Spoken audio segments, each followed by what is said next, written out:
छत्तीसगढ़ में विधानसभा चुनाव के लिए तारीखों का ऐलान हो गया है, जिसके बाद से प्रशासन एक्शन मोड में है। वहीं पार्टियों ने भी अपनी कमर कस ली है। बीजेपी और कांग्रेस में जबरदस्त टक्कर देखने को मिलेगी। खूब बयानबाजी हो रही है। दोनों ही पार्टी के तरफ से जीत का दावा भी किया जा रहा है। वहीं इस चुनावी माहौल के बीच आपको बताएंगे छत्तीसगढ़ की तमाम वो बड़ी खबरें जिनका असर राजनीति से लेकर राज्य की आम जनता पर पड़ता है। नमस्कार, आप देख रहे हैं छत्तीसगढ़ का छत्रप और मैं हूं आपके साथ दिव्या सिंह। खबरों को विस्तार से जानें उससे पहले एक नजर आज की टॉप हेडलाइंस पर। छत्तीसगढ़ में पीएम और सीएम के पोस्टर पर अलग अलग रंग पोतने से मचा बवाल। कांग्रेस ने लगाया प्रशासन पर आरोप, सख्त कार्रवाई की मांग। राज्य में वोटिंग के काउंटडाउन के बीच भूपेश बघेल का फोटो वायरल। बीजेपी ने उठाया सवाल तो सीएम ने दिया गजब का जवाब। रायपुर पहुंचे बीजेपी के तेजस्वी सूर्या। भूपेश सरकार पर जमकर बरसे, बोले 5 सालों में हुआ युवाओं का सबसे ज्यादा नुकसान। शराब घोटाला मामले में अनवर ढेबर की बढ़ सकती है मुश्किलें। ईडी ने कोर्ट में लगाई याचिका, गिरफ्तारी की तैयारी। सबसे पहली खबर में बात पोस्टर पर मचे बवाल की। छत्तीसगढ़ में विधानसभा चुनाव के लिए तारीखों का ऐलान हो गया है। 9 अक्टूबर से पूरे प्रदेश में आचार संहिता लगने के साथ ही राजनीतिक दलों, नेताओं के बैनर, पोस्टर, होर्डिंग्स हटाने का काम जिला प्रशासन ने शुरू कर दिया है। अलग अलग जगहों पर लगी प्रधानमंत्री नरेंद्र मोदी और प्रदेश के मुख्यमंत्री भूपेश बघेल समेत नेताओं की होर्डिंग्स को हटाया जा रहा है। दीवारों पर किए गए विभिन्न योजनाओं के प्रचार प्रसार पेंटिंग्स में मुख्यमंत्री और प्रधानमंत्री नरेंद्र मोदी के फोटो को छिपाने के लिए उन पर रंग चढ़ाया जा रहा है।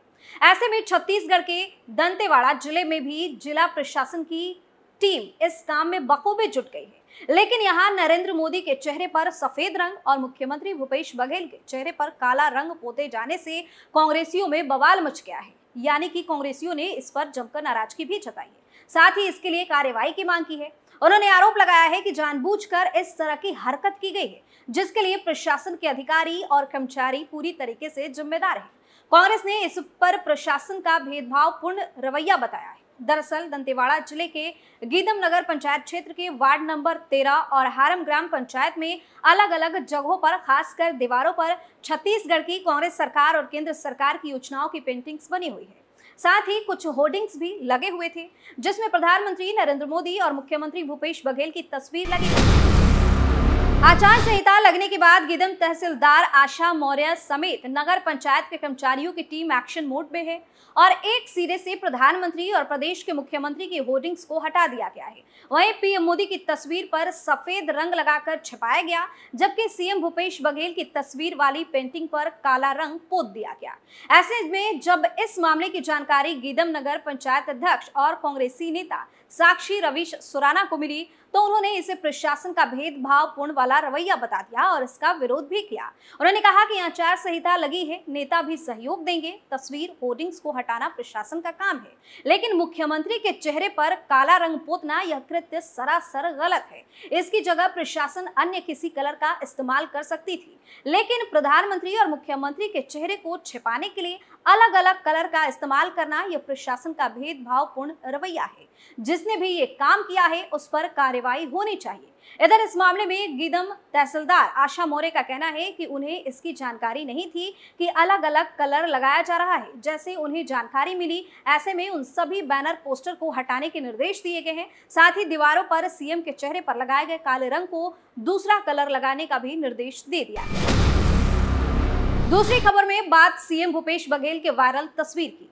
छत्तीसगढ़ में वोटिंग का काउंटडाउन स्टार्ट हो गया है। वोटिंग में कुछ दिन ही शेष बचे हैं। छत्तीसगढ़ में 2 चरणों में चुनाव होने हैं, लेकिन कांग्रेस ने अभी तक उम्मीदवारों की घोषणा नहीं की है। कहा जा रहा है कि पितृपक्ष के बाद पहली सूची जारी हो सकती है। इसे लेकर कांग्रेस में बैठकें चल रही हैं। वहीं हाल ही में एक बैठक में सीएम भूपेश बघेल का मोबाइल में कैंडी क्रश खेलते हुए एक फोटो वायरल हो रहा है। यह बैठक प्रदेश चुनाव समिति से संबंधित थी और इसमें उम्मीदवारों के नाम पर चर्चा हो रही थी। इस बैठक में सीएम बघेल के अलावा चुनाव प्रभारी कुमारी शैलजा और डिप्टी सीएम टीएस सिंहदेव भी शामिल थे। जब सीएम बघेल मोबाइल में कैंडी क्रश गेम खेल रहे थे तभी किसी ने चुपचाप तरीके से उनका फोटो खींच लिया और ये फोटो सोशल मीडिया पर वायरल कर दिया।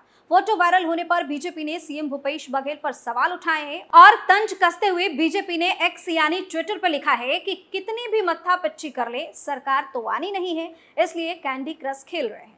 बता दें कि बीजेपी के प्रदेश अध्यक्ष अरुण साव ने इस फोटो को पोस्ट करते हुए तंज कसा है और कहा है कि भूपेश जी अगले 5 साल पाटन में यही गेम खेलना है, तैयार रहिए। दूसरी तरफ इस पर भूपेश बघेल ने पलटवार करते हुए कहा है कि पहले भाजपा को एतराज था कि मैं गेड़ी क्यों चढ़ता हूँ, भौरा क्यों चलाता हूँ, गिल्ली डंडा क्यों खेलता हूँ, प्रदेश में छत्तीसगढ़िया ओलंपिक क्यों हो रहे हैं। कल एक बैठक से पहले फोटो मिल गई जिसमें मैं कैंडी क्रश खेल रहा हूं, अब भाजपा को उस पर भी ऐतराज है। दरअसल उनको मेरे होने पर ही ऐतराज है, पर यह तो छत्तीसगढ़ के लोग हैं जो तय करते हैं कि कौन रहेगा कौन नहीं रहेगा। मैं गेड़ी भी चढ़ूंगा, गिल्ली डंडा भी खेलूंगा, कैंडी क्रश भी मेरा फेवरेट है। ठीक ठाक लेवल पार कर लिया हूं, वो भी जारी रहेगा। बाकी छत्तीसगढ़ को पता है कि किसे आशीर्वाद देना। अगली खबर में बात बीजेपी नेता तेजस्वी सूर्या की। भारतीय जनता युवा मोर्चा के राष्ट्रीय अध्यक्ष तेजस्वी सूर्या 1 दिवसीय दौरे पर छत्तीसगढ़ पहुंचे। तेजस्वी सूर्या ने सीजीपीएससी के साथ साथ महादेव ऐप को लेकर भी सरकार को घेरा। इसके साथ ही तेजस्वी सूर्या इजरायल और हमास के बीच हुए युद्ध को लेकर कांग्रेस पार्टी पर जमकर बरसे। दरअसल बीजेपी युवा मोर्चा के राष्ट्रीय अध्यक्ष तेजस्वी सूर्या रायपुर दौरे पर पहुंचे। इस दौरान तेजस्वी सूर्या ने कहा कि पिछली बार मैंने युवाओं के मुद्दे को लेकर सीएम हाउस का घेराव कर न्याय दिलाने की कोशिश की। इस बार सीएम हाउस के अंदर बीजेपी को स्थापित करने का संकल्प लेने आए हैं। सूर्या ने कहा कि पीएससी मामले को लेकर जो हमने प्रदेश में कांग्रेस सरकार के खिलाफ ललकार भरी थी, उसका प्रतिफल हाईकोर्ट में हमें मिला है।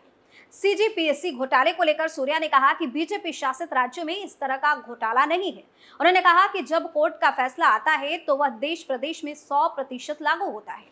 इसके साथ ही उन्होंने इजरायल और हमास के बीच चल रहे युद्ध को लेकर प्रतिक्रिया देते हुए कहा कि हमास एक आतंकवादी संगठन है, पूरा विश्व एकजुट होकर हमास के टेरर अटैक की निंदा कर रहा है।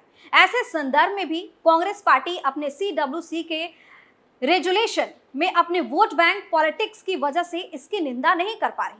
प्रदेश में युवा मोर्चा की भूमिका को लेकर सूर्या ने कहा कि प्रदेश में युवाओं को पिछले 5 सालों में सबसे ज्यादा नुकसान हुआ है। आने वाले चुनाव में युवा मोर्चा की भूमिका क्या होगी, इस पर चर्चा की जाएगी। युवाओं को कनेक्ट कैसे करें, सरकार को प्रतिष्ठित कैसे करें, इस पर चर्चा होगी।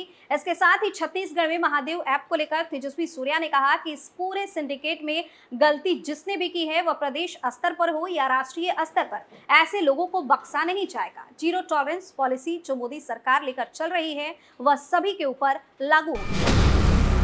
अब आखिरी खबर में बात शराब घोटाले की। ईडी की विशेष अदालत में शराब घोटाला मामले में आरोपी अनवर ढेबर और नितेश पुरोहित ने आवेदन पेश किया है। आवेदन में अनवर ढेबर और नितेश पुरोहित ने हेल्थ कार्डों का हवाला देकर छूट की मांग की है। वहीं बीते दिनों ईडी की ओर से आवेदन दिया गया जिसमें अदालत से आग्रह किया गया कि अनवर ढेबर, नितेश पुरोहित और त्रिलोक ढिल्लन के खिलाफ तत्काल गिरफ्तारी वारंट जारी किया जाए। माना जा रहा है कि विशेष न्यायालय में दोनों याचिकाओं की सुनवाई जल्द हो सकती है। दरअसल हाल ही में हाईकोर्ट में जस्टिस गौतम भदौड़ी की बेंच में अनवर ढेबर, नितेश पुरोहित, त्रिलोक ढिल्लन और अरुणपति त्रिपाठी की परमानेंट जमानत याचिका को खारिज कर दिया था। इस जमानत याचिका के दौरान याचिकाकर्ताओं की ओर से अधिवक्ता मतीन सिद्दीकी और प्रफुल्ल भारत ने यह तर्क दिया था कि मामले की सुनवाई पर रोक लगी हुई है और ईडी ने जो कार्रवाई की है उसमें कार्रवाई के लिए ईडी के पास शेड्यूल ऑफेंस नहीं है।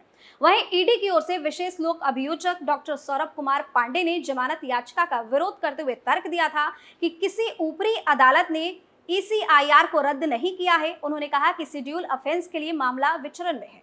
हाईकोर्ट में सभी तर्कों को सुनने के बाद याचिकाकर्ताओं की ओर से पेश जमानत आवेदन खारिज कर रायपुर कोर्ट में दिए आवेदन हाईकोर्ट के इसी फैसले से संबंधित है।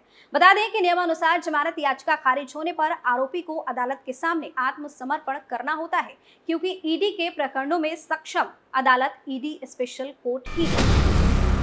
तो इसी के साथ हमारे शो छत्तीसगढ़ के छत्रप में फिलहाल के लिए इतना ही। कल एक बार फिर से छत्तीसगढ़ की तमाम बड़ी खबरों को लेकर हाजिर होंगे, चुनावी हालचाल आपको बताएंगे। तब तक के लिए देखते रहिए कैपिटल टीवी। नमस्कार।